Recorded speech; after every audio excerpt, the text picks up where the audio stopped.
Forgiveness. Learning the art of forgiveness is a key to a happy life. It is hard to forgive, but the result of forgiveness is amazing.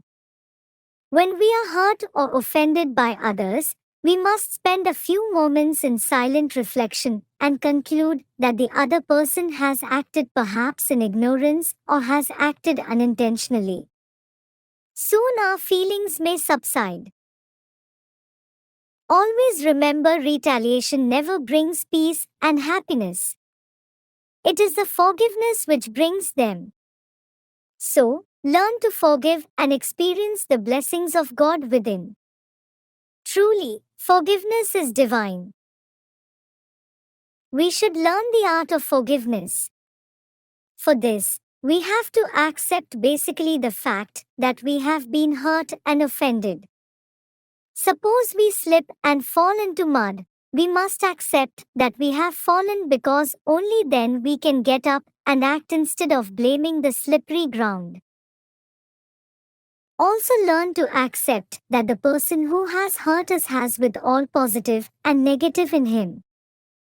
Bring positive thoughts and feelings in your mind and do not allow the hurt feelings to deepen their roots in your mind. Then, make a firm decision to forgive the other person, rather than making plans in mind to retaliate and hurt the other person. When an occasion comes, do some good to the person who has hurt you. Make up your mind to go out to help him. This is true forgiveness, and the result of such forgiveness is amazing. It will heal your wounds, heart, and bring peace and joy to your mind.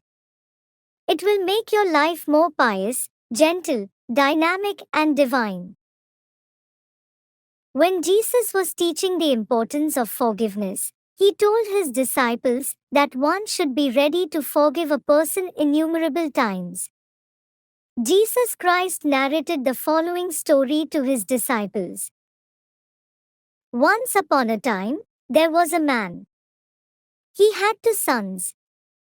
The younger son said to his father, "Father, please, divide the property and I want my share now." Father divided the property between his sons. The elder son remained at home, and the younger son sold his share and collected everything and left for another country. He was an irresponsible young man. He spent his wealth lavishly.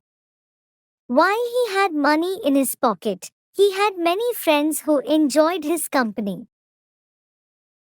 When he spent all his money, he was left alone and hungry. His so-called friends deserted him.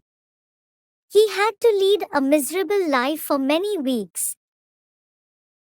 Then, one day he decided to go back to his father and beg his pardon. Even if his father would not receive him back as his son, he would be willing to be employed as a paid servant. He walked back to his house. It was a long trek.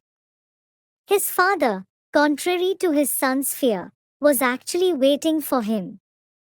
He saw his son in tatters coming towards him. He ran and embraced him. The son said all that he had rehearsed to tell his father. The father was so happy that his son had returned, did not pay attention to what the son was saying. He welcomed him, embraced him, and arranged a big party to celebrate his son's return. The son had come back, and that was enough for the father. His forgiveness was total.